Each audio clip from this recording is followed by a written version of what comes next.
This week, FEMA amended its COVID-19 funeral assistance policy to help families who have lost loved ones to COVID-19 early in the pandemic.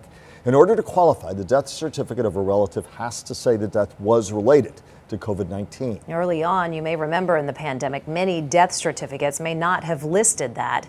WPTV News Channel 5's Michelle Casada takes an in-depth look tonight at the changed policy and how it can help grieving families. FEMA is trying to make it easier for families who lost a loved one due to COVID-19 to receive financial relief for funeral or burial costs. In many cases, families lost a loved one without even saying goodbye, facing that pain and the financial burden that came along with the unexpected loss. This is the way Angel Melendez Olovarria wants to remember his mom. You don't have any time to say goodbye. You feel like,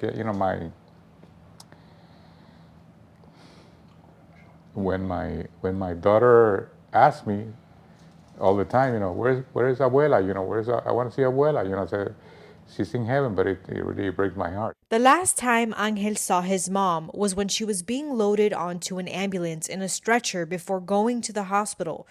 For thousands of families in Florida who lost a relative to COVID-19, this is their last memory of their loved one.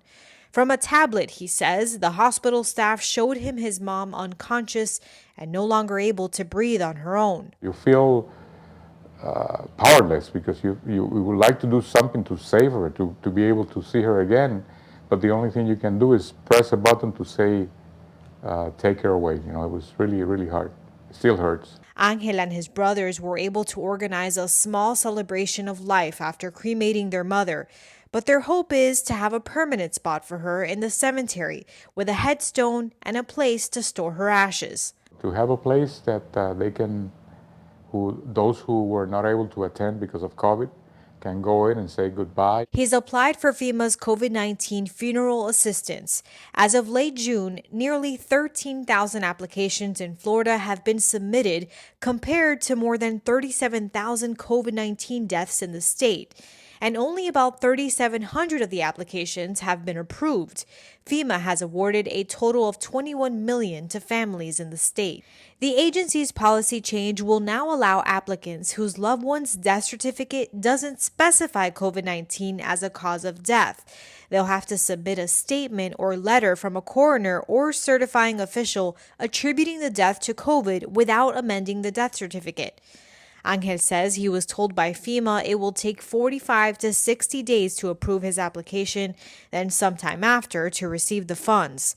A step towards closure and having a place for his mom, Carmen, to rest permanently. I don't talk about this with anybody.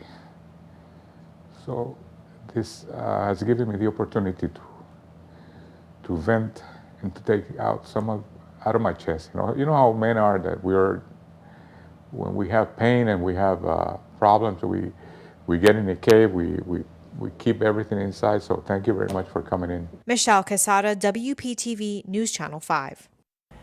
To apply for funeral assistance funds, you can contact the number on your screen right now. Applications are only being taken by phone. It takes about 20 minutes. Then you'll be directed to upload your relative's death certificate and supporting documents. And we did want to mention pre-planned or prepaid funeral expenses are not eligible.